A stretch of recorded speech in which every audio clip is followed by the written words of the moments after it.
When we talk about complementary and supplementary angles, super easy lang naman ito. So, you do not need to worry. Basta tatandaan nyo lang kung ano yung complementary, the difference between complementary and supplementary angles. So, let's start first with complementary angles. Pag sinabi natin complementary ang angles, the sum is 90 degrees. Yan lang yung tatandaan. Kapag sinabing complementary, the sum is 90 degrees. While ang supplementary angles naman, the sum is 180 degrees. I'll give you an example. So let's say I have here an angle. Oops, yeah. And this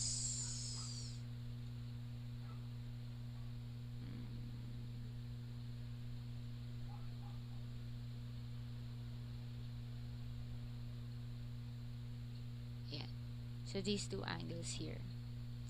So let's say angle 1 measures 50 degrees, and we don't know the measure, so this is x. We don't know the measure of angle 2.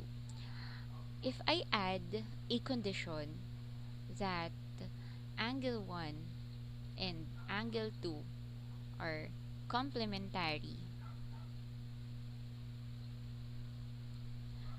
angles, what do you think will be the measure of angle 2?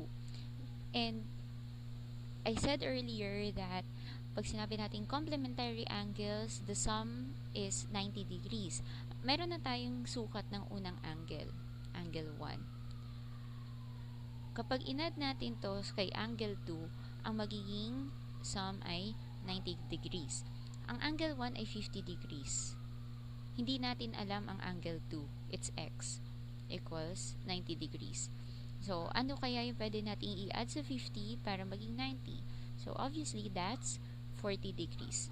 Therefore, x is 40 degrees. So, ibig sabihin, the measure of angle 2 is 40 degrees. So, that's how complementary angle works. Okay?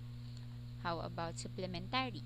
Sinabi naman natin supplementary, the sum is 180 degrees. So, let's have here bawa itong angle na ito. Sorry, hindi straight I'm doing my best to get it straight.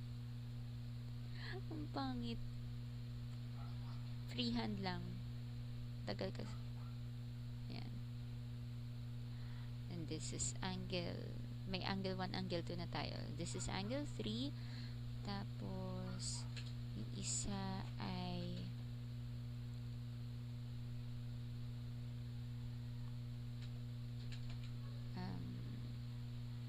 ganyan. And this is angle 4. Yan. If we say that this is, let's say this is 30 degrees, tapos ito ay 150 degrees, what can we say with the two angles? We can say that angle 3 and angle 4 are supplementary angles. Why?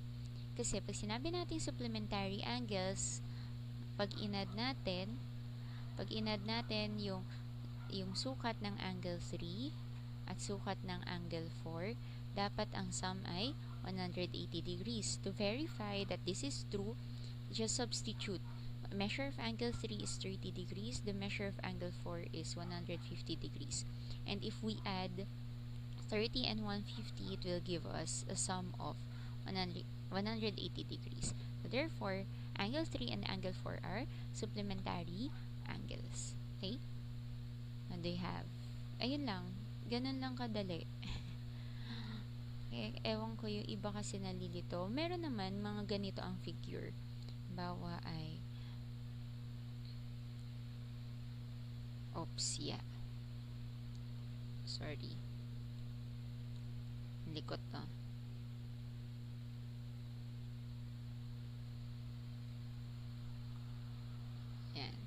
So, let's say, ito. Tapos, meron siyang angle dito. And ito ay sabihin natin 35 degrees. Okay? What is the measure of x? Ayan.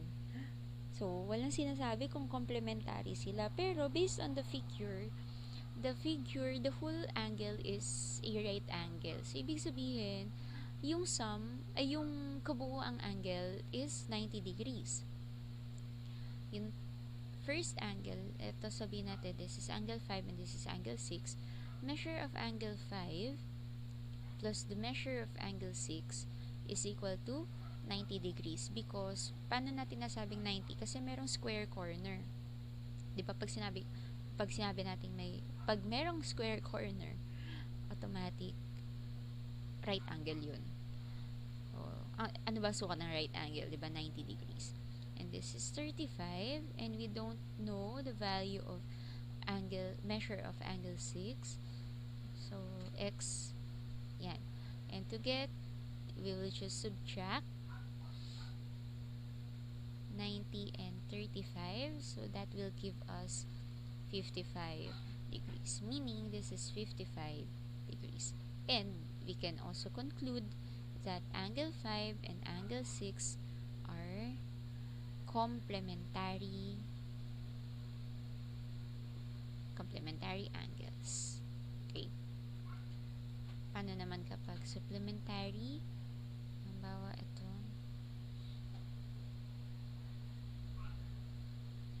Ayan.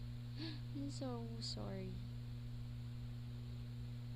Ito ay sabihin natin angle 7 and this is angle 8.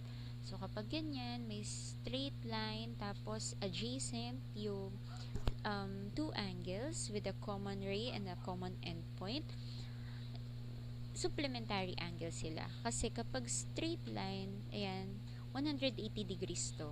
So, this is 180 degrees.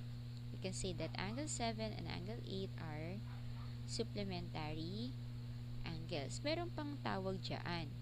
Maliban sa supplementary angle sila, it is also called a linear pair. Ano ba yung properties of a linear pair? Pag sinabi nating linear pair, meron silang common ray. Ito yung common ray. This is the common ray. And this is the common endpoint. Ito yung common ray and this is the common endpoint.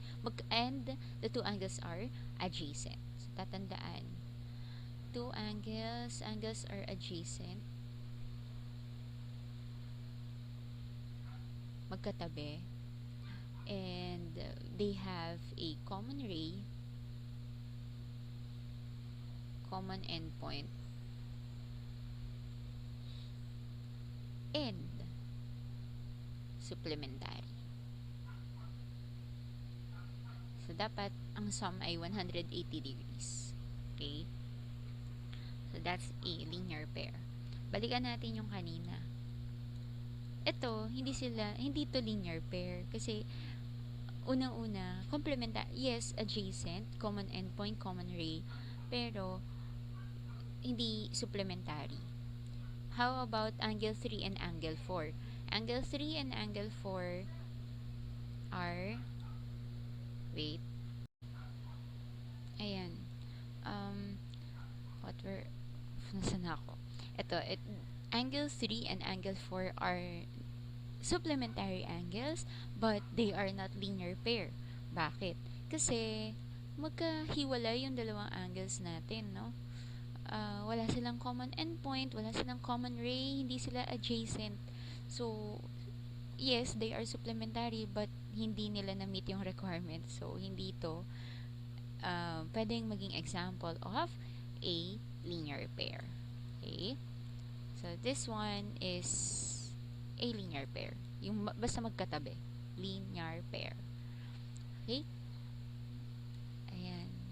So, ayun lang for complementary, supplementary, and na-introduce na rin natin, na isama na rin natin sa discussion yung linear pair. Thank you!